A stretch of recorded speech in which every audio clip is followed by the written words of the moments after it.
So verse 64 we finished with last time. Whatever seen or heard cannot be other than Brahman, and on self-realization one realizes Brahman as existence, knowledge, bliss, and non-dual.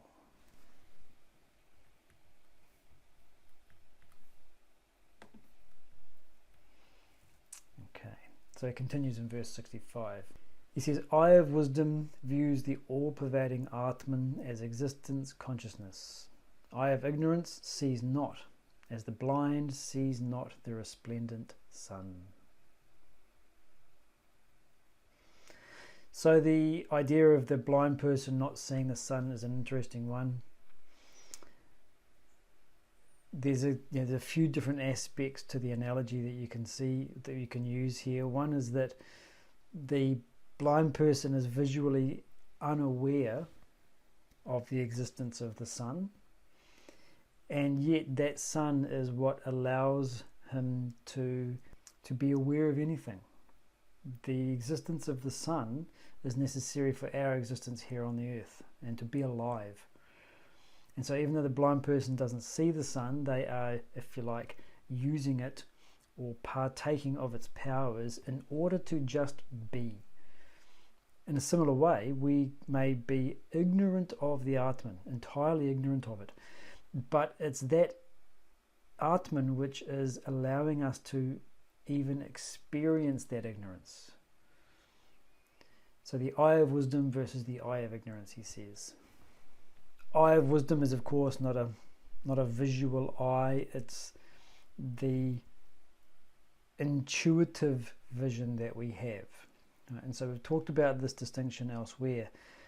Intuition is a non-academic, non-cognitive way of knowing. You know it, but you don't necessarily know how or why you know it. Or perhaps another way to think about it is that knowledge is not mediated through anything. It's not a conclusion that you arrive at. Even if you do arrive at the conclusion, the ability to notice change can only be present in the background of something changeless. And so you can apply that. You can have a logical argument with yourself around the existence of an unconditioned self. And you may arrive at a conclusion. Yes, there must be an unconditioned consciousness that enables me to be aware of changes in my consciousness. But that doesn't give you insight into it. That's just a concept that you have appreciated and accepted. So intuition isn't this sort of ending of a chain of thought. It's not a conclusion that you draw. The eye of wisdom is that which sees things as they are and sees the all-pervading consciousness that underlies experience.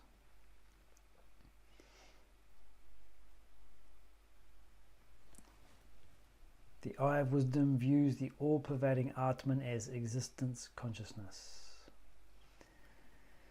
So when you look at any experience that you have, you can draw out these two fundamental aspects of it. In order for you to have an experience, there must be the object of experience itself, whether it's a perception, an emotion, or a thought.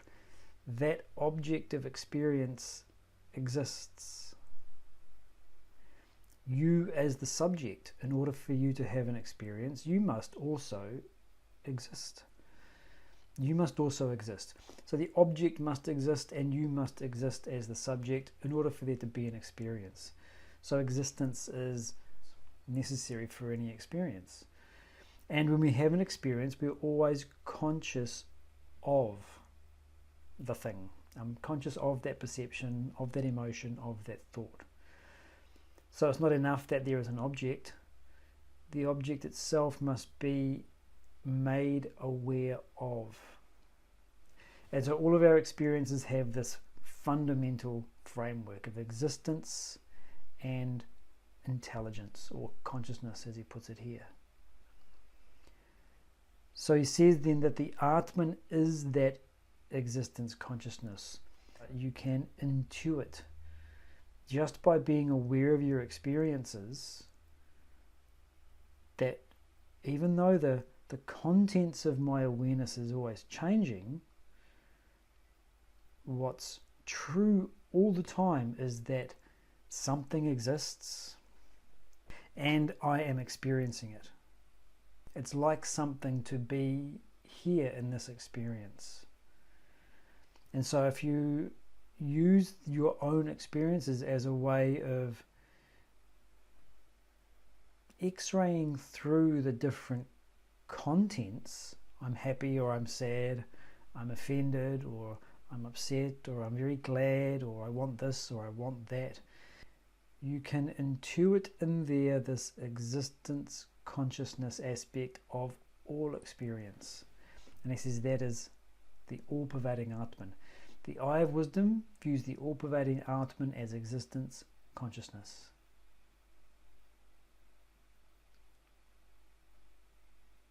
And so you can perform this kind of contemplation. Just sit anywhere. You're on a bus, or you're sitting in front of your desk in the early morning hours, or you're having a cup of tea at night time. It doesn't matter what the experience is. Just let your attention rest on the experience and gently allow yourself to become aware of these two aspects: existence, consciousness. Something here exists. All this, the phrase he uses earlier on in the text, all this exists. Now, whether it's a dream, whether it's real, whether it's a simulation, whatever the nature of it happens to be, you can't deny that it exists. There is something, and I am conscious of it. I am conscious of all this.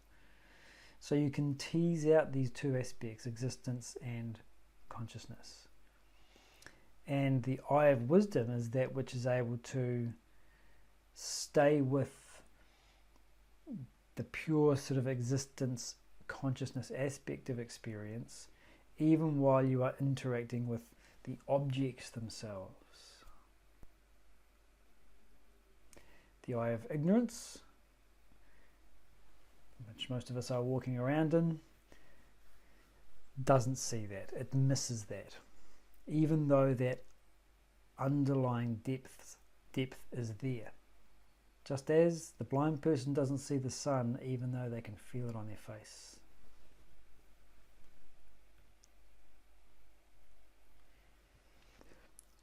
You have to turn your attention inwards carefully in order to become aware of what is plainly obvious.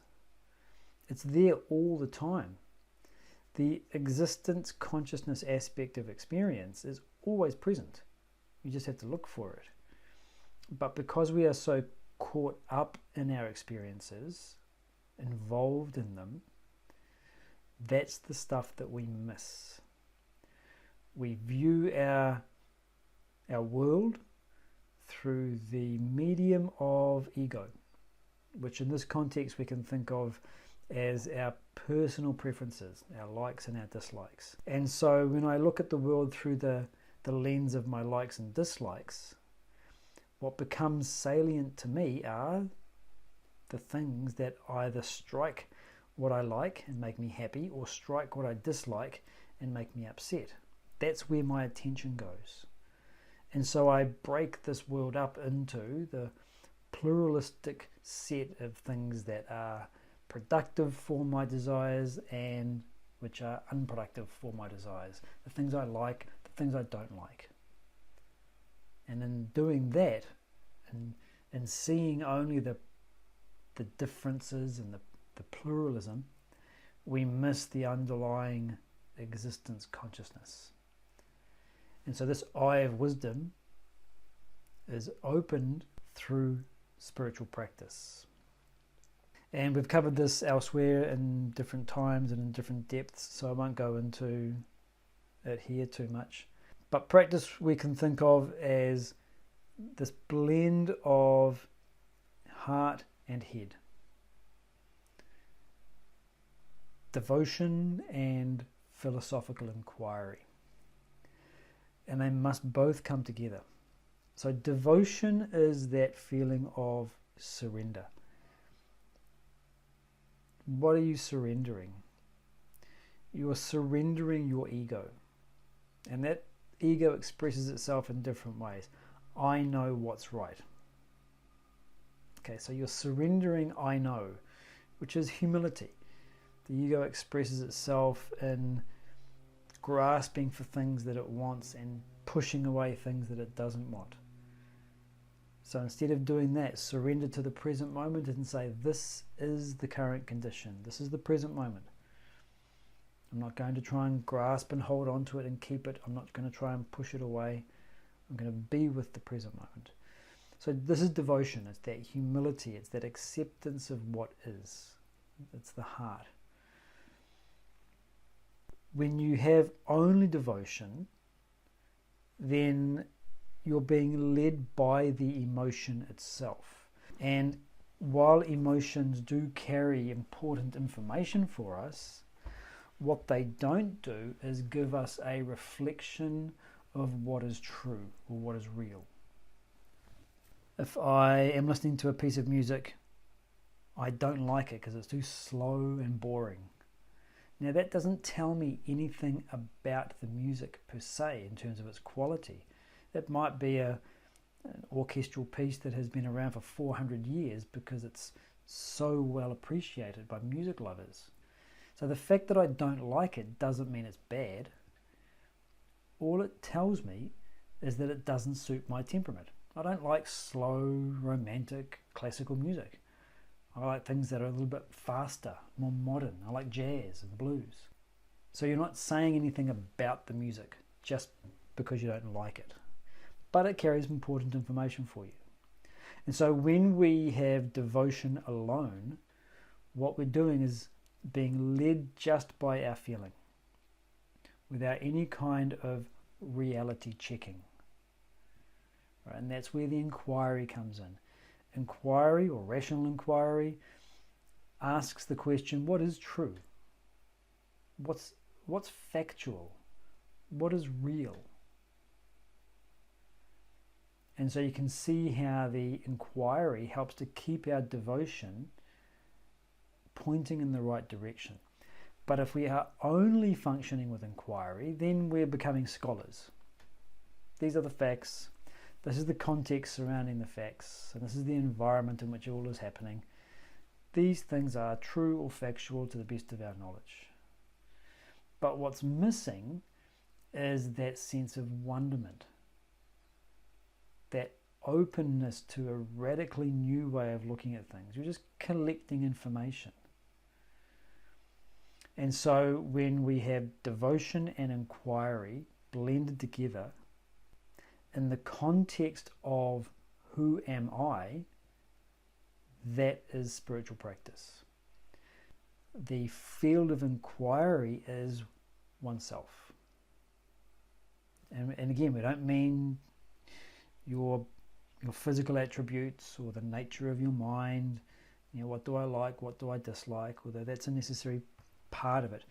It's going much deeper than that and answering the fundamental question around who and what I am. Who am I? What am I? These two questions you can think of as being the entirety of your spiritual practice, which opens the eye of wisdom. From here, when we talk about this kind of practice, is that of service, being of benefit to your community. That actually brings in both devotion and inquiry. It's just that it uses action, selfless service, as a way of channeling the heart and the head.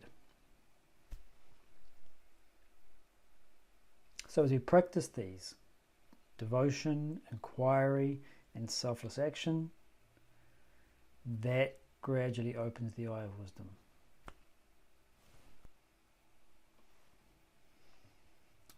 Okay, any clarifications to verse 65?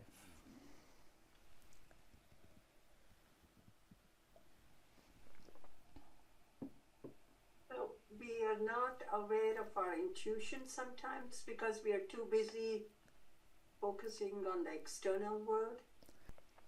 Yeah, there's a really nice analogy that I like in terms that helps us to answer this. You imagine a big marketplace, and in the early morning hours, 6 a.m, it's quiet, and then all the sellers the vendors all enter and they start setting up their stalls, and by midday it's noisy. There's lots of customers, there's trucks and cars driving around, and there's lots of people talking. And there's a young boy. He's been separated from his father, and he's calling out, "Father, Father, where are you?" But because of the noise, the father can't hear the boy. He might just be one stall away. There's a car driving past this way. This vendor is yelling, wanting to attract customers, etc. So because of the noise, he can't hear him. And then as the sun starts to go down, people start to go home, it gets quieter. At some point, the father will be able to hear the boy's cries. "Dad, where are you?" Now he can hear him. Why? Because that hubbub of all of the activity going on in the marketplace has become quiet. So in a similar way, our intuition, another way to think about this perhaps is conscience, our intuition is there. There's something that we are knowing in this way, or our conscience is speaking to us. But we have this marketplace of thoughts, this hubbub. It's exactly what you were saying. We are so focused on what we can get and what we might lose in our transaction with the world and in our transaction through our desires that we don't hear it. For a start, it's too noisy. And for another thing, we're looking in the wrong direction. We're looking out there, into the world. What can I get? What might I lose? Intuition is within. So we have to look inwardly with a calm mind. If we look inwardly and we have a noisy mind, we still won't see it. Although the very practice of turning the attention within brings an immediate quietness to the mind to some degree. Yeah, that quietness is definitely something you can cultivate. And again, the practices of devotion, knowledge and service will actually have that impact. As you practice those, you're entering a state that is less ego-driven. And so your own individual, personal, egoistic preferences, they don't matter to you so much. And so they quiet down. And the more we enter that state, the more it becomes part of us. It becomes a familiar place to be. A mindfulness practice is also another way that you can cultivate it. So mindfulness itself doesn't necessarily make the mind calm, but what mindfulness does is it makes us aware of the noise and then gives us a way to just return to some sort of centering state. So the most common way that we see mindfulness described currently is using the breath. And the breath is a great centering pole because it's always with you. And not only that, but the breath is an interesting part of our personality in that we can control it. I can decide to breathe very, very quickly. You know, if you know much about pranayama, you have practices like Kapalabhati or Bhastrika, in which the breath is used very quickly and very powerfully. You're choosing to do that. Or you might slow it right down. So you're controlling the breath. But as well as being able to control the breath, you can completely let it go and let it run on its own. You can lie down in Shavasana. And in fact, the Shavasana is such a difficult pose because what we do in Shavasana is to let the breath go completely. Don't do any control of it. and let it function on its own. And you can watch it. And so if you use the breath as a centering pole, what you can do is, when you find that the mind is becoming agitated, when you find that you are becoming involved or you're being knocked off center, you can just return to the breath. Just watch it. Don't do anything with it. And you'll find that in doing that kind of practice, you're cultivating an ability to just let go of all of those thoughts and sit quietly in the center. And when thoughts come and assail you again and capture you and drag you away from the breath, you can recognize that at some point and say, oh, I got lost. Let's come back to the breath, back to the breath.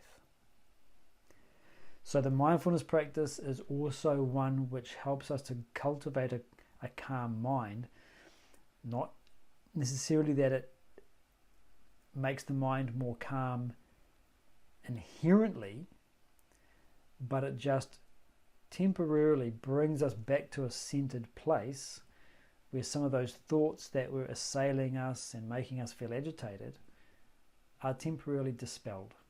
And the more we can do that, the more we can practice coming into our breath in that way, the easier we will find it to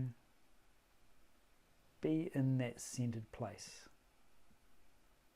And once you're familiar with that process using the breath, you can also use the same process with your mind or with the Atman.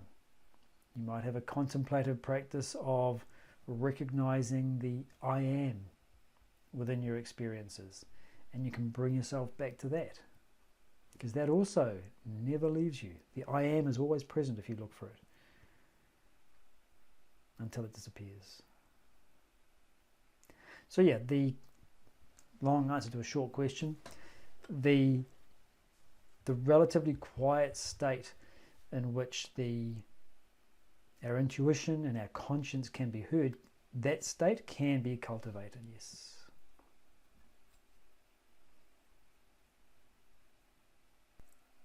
Verse 66. The individual, heated in the fire of knowledge, kindled by listening, etc., freed from all impurities, is self-effulgent like gold.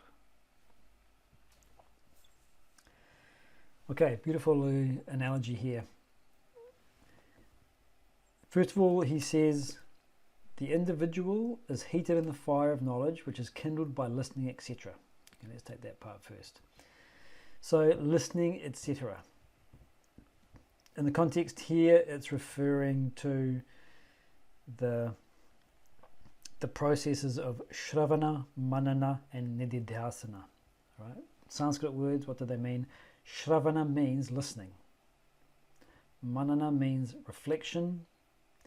Nididhyasana means meditation. So, study, listening. Take what you have heard and then reflect upon it. Try to understand it. You're removing your gross misunderstandings. For example, an ideal is a goal that lies outside of self-interest. It doesn't. What do you mean? What's wrong with self-interest? I should look after my body. I'm self-interested that I want my home to be secure. You saying I should leave my doors unlocked? What are you talking about outside of self-interest? Okay, so this is reflection. There's a sticking point. There seems to be something wrong with this idea. So you try to understand it more deeply. Establish the material facts. What do you mean by self-interest? Self-interest means when the ego tries to grasp and hold on or resist things for its own sake. So if I'm taking care of my obligations, my needs for safety, security, food, health, companionship, is that self-interest? No, that's not self-interest, that's your obligation. So that's just to illustrate the notion of study and reflection. Take the ideas in and filter them through your intellect and get a broad understanding of what's being conveyed. And from there, the reflection becomes contemplation, and from contemplation it becomes meditation. So the process he's talking about here is that kind of intellectual practice that we touched on in verse 65. It's that philosophical inquiry. Asking the question, or investigating or exploring the question of what is real, what is the truth.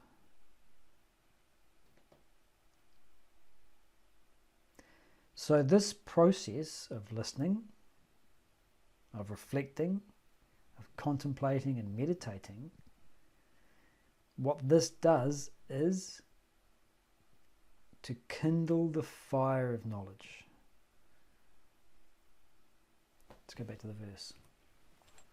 The individual heated in the fire of knowledge, kindled by listening, etc. So you practice the listening, etc. That kindles or heats the fire of knowledge. And again, the word knowledge here doesn't just refer to the okay, I see what he means. It doesn't just refer to the ideas and conclusions. The word knowledge here we can think of again as insight. It's those moments where the two-dimensional information that you are dealing with becomes three-dimensional. It's a beautiful way I've heard the Swami describe this. You know, if you are aware of those magic eye books, right, you look at the page and there's just like a random pattern, or so it seems. Now, it's not random, there's some repeating elements. But it's a two-dimensional collection of lines and shapes and colours and shades.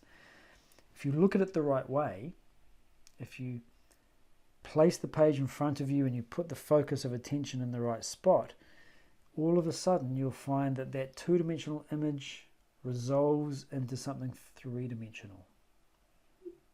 It's a beautiful process. Insight is like that. You gain all of this information and you put it all together in your mind, and it's a two-dimensional image. It's a framework of ideas that you're using to explain the world. It gives you a sense of coherence. The process of contemplation and meditation turns that two-dimensional framework of ideas into three-dimensional insight. It becomes much more real. And it's that insight that is the fire of knowledge that he's talking about here. That fire heats the individual. What does the heating of the individual do? It burns away the impurities. So what are the impurities? The impurities is ignorance. In verse 65, let's go back to verse 65. The eye of ignorance sees not, as the blind sees not the resplendent sun. So what we're burning away with insight are the false ideas that we have, the false beliefs around who am I,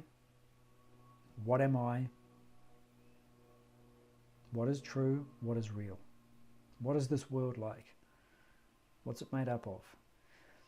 Whether we know it or not, we have a set of beliefs that answer all of these questions. We all have a worldview, we all have a mindset, and based on that we act in the world. We are inherently separate, and we're all competing for the same limited resources. It's dog eat dog and only the strong survive. That may be your worldview. You may not know that that's your worldview. You may not be able to articulate it in that way, It's just a set of beliefs that you adopted through living in your environment. These ideas will have some truth to them, but they'll have a limit and a scope in which they are true, and outside of that limit, outside of that scope, they're not true. They're ignorance, they're false, they're wrong. I'm an individual. Okay, to some degree it's real, in the sense that I have to operate in that way in order to have a reasonable conversation with somebody else. Of course I'm separate from you. But where does that idea that I am an individual separate from you, what is the scope, what is the limit of that idea, and where is it not true? That's what insight gives us. Insight burns away the belief that this is true.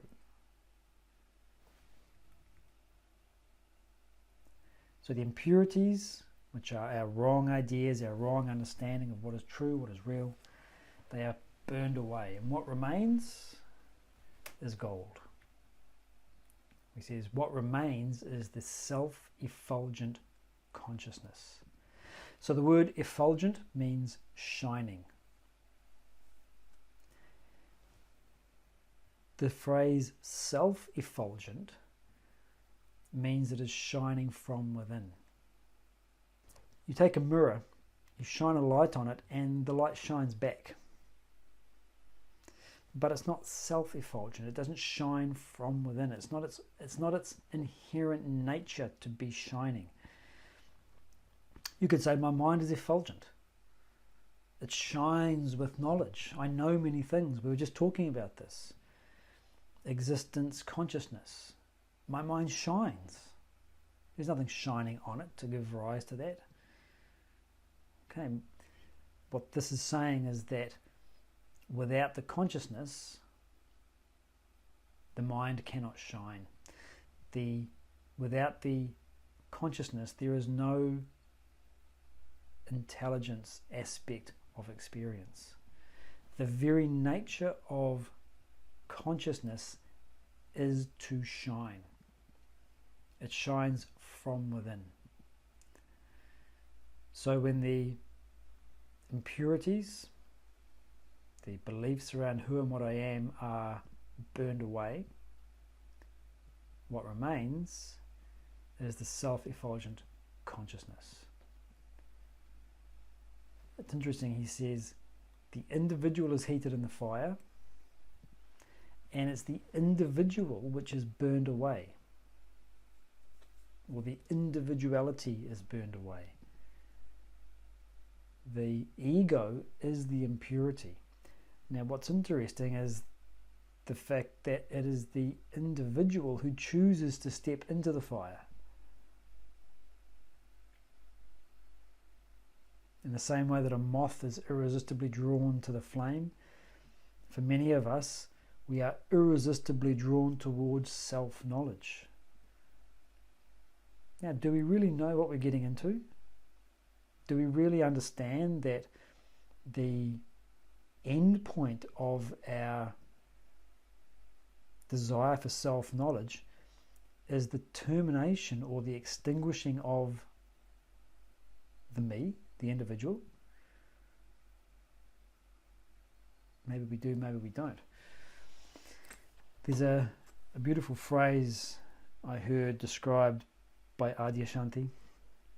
I don't believe it was his, but I think he was referencing someone else. What he was saying was that there's this beautiful idea that we die into the arms of God. And when you first hear that statement, it's a beautiful phrase. Oh, you die into the arms of God. Until you start to analyze it a bit more and say, hang on, what do you mean die? If you said sleep into the arms of God, rest in the arms of God, snuggle down into the arms of God, no problem, because I'm still here. But die into the arms of God? Hang on, arms of God I like, the dying part not so much. The individual who steps into the fire of knowledge will be burned away. The individual themselves is the impurity. What remains is individuality-free consciousness, ego-free consciousness. And that's why for all of these texts, the description of that state is extolled as being bliss. Because otherwise it seems like annihilation. I like being alive. I don't want to die. And if all that happens when we gain self-knowledge is that the individual is exterminated, extinguished, well, it seems like a bit of a bad proposition. I'd rather be alive and suffering than dead. Okay, so what does it mean then? It's describing this state where the consciousness is freed from the constraints of ego. It is the identification with matter that is burned away. That is the ego. What is the ego? Identifying oneself as something you are not. If you like, it's this belief, I am the body. I am the mind, I am the intellect.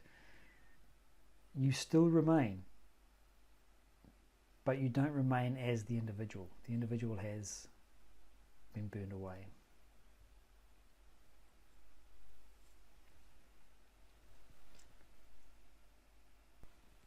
So we can track this analogy with regards to the gaining of self-knowledge. You don't see gold in the raw ore. You see rock. In the same way, we don't see the divinity within ourselves. I'm just me, just a person struggling in this world. The next step in the production of gold is to extract the ore. We take it from where it was, embedded in that part of the earth, and we blast it and move it away. This is the first step in gaining self-knowledge. We move away from our entanglements. So what does this mean? It doesn't necessarily mean a physical movement, although it can be. What it means is that we are giving ourselves some mental space from the distractions that keep us sucked in and entangled in the world. And it may well be that removing yourself from the environment is necessary. So you spend some time studying somewhere else. But it's not dependent on that. It's just creating that mental space away from your entanglements. Once you've taken the ore and you've brought it to the processing place, you grind it up, you pulverize it. This is like the studying and reflecting that we were talking about. When you study and you reflect, you're taking these big chunky ideas and you're making them more manageable. You're grinding them down, making them homogeneous, more consistent. You understand them better. Once you've ground it all down, you can extract the gold then. Right? So that's really where you're starting to work. Grinding, okay, you can move away from your entanglements, you can do some study and reflection, but all that's doing is giving you a good starting point. It's this real practice of negation and assertion that is starting to extract the gold out. And you get maybe some 90% gold out of it. Still got some impurities in there. It's valuable. You can take that 90% gold and trade with it. But if you want the real pure gold, then you've got to extract, or then you've got to get rid of those last remaining impurities. And that's where you do that final bit of refining in meditation. And what you get out the end of that is that self-effulgent consciousness. And the beautiful thing about gold is that it is very unreactive. It's why you can put it through all of these processes and it comes out the end unchanged. Along the way, the impurities have been bonded to the chlorine gas, or they've risen to the surface and been swept away as slag. But the gold that stays unchanged throughout the process, and you extract it out and you have it at the end. So to your consciousness, the divinity in us, it's there all the way through our experiences. And our raw, individualistic nature is there. And as you go through the practice of refining yourself, disentangling yourself from the things that capture your attention, taking in a bit of knowledge, doing some practice of negation and assertion, and then finally meditating, that consciousness is the same all the way through. But what's different is that you are becoming aware of it. You're gaining that intuitive insight. And then finally the last impurity falls away and you become the gold itself. You become the self-effulgent consciousness. To practice negation and assertion is to say what is not it, right? Neti. Yeah. Yep.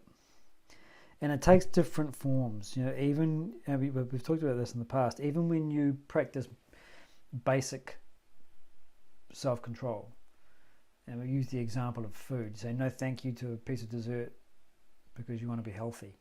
That, if you like, is, in a relative sense, practicing negation and assertion. You're negating your identification with the desire for food. You're not saying that the desire for food doesn't exist. It is there. I see you, I feel you, I absolutely know you're there, but I'm not going to identify with you. Instead, I'm going to identify with my desire for improved health. So you negate your identity with the desire for food, and you assert your identity with the desire for health. That's the desire that you become, if you like, or that you allow to become you, or that you allow to influence you. So even that kind of practice is a way of trying to understand negation and assertion. When we talk about negation and assertion in the context here, it's really a much more spiritual practice. So it's centered around negating your identity with any of the equipments. But it's a great example to use, and it's a nice way to gradually slide into this practice of negation and assertion. But yeah, the practice of negation and assertion is with regards to saying not this, I am not this, or this is not real, or this is not the truth, or this is not the be-all and end-all. It may have some relative truth to it, but this is not the total truth. Because that's what the mind tends to do. Even in the most mundane of experiences, we look at an experience that we don't like, perhaps, and we catastrophize it. We blow it out of proportion. We say, oh, this is my life now. This terrible thing has happened. Okay, negate it. No, not this. This is not the totality of experience. Not this. Or some beautiful thing happens. You win the lottery, there's a birth in the family, whatever. You get overwhelmed by the joy. Even there, not this. Not this. Enjoy the joy, but don't become consumed by it. So yeah, that's perhaps another way to think about it, is just not allowing yourself to become involved in or consumed by experience. Not this. Not this.